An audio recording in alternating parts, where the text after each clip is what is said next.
Bank থেকে loan নিয়ে সময়মতো শোধ করতে না পারায় মাথার ছাদটাও গেল নদিয়ার রানাঘাটের বাসিন্দার।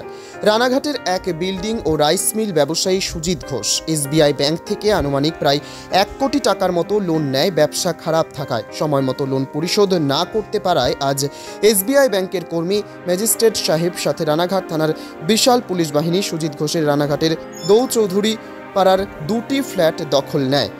মাথা গোজার শেষ আশ্রয়টাও ছিনিয়ে নেওয়া হয়। অথচ বড় বড় কোম্পানিগুলি কয়েক হাজার কোটি টাকা লোন নিয়ে হয় পালিয়ে যায়, না হয় সরকার মুকুব করে দেয়। আর যত আইন কি সাধারণ মানুষের ওপর উঠছে প্রশ্ন।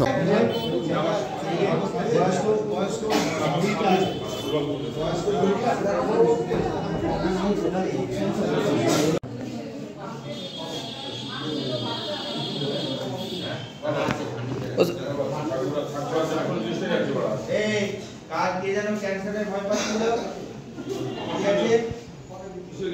ক্যান্সারের ভয়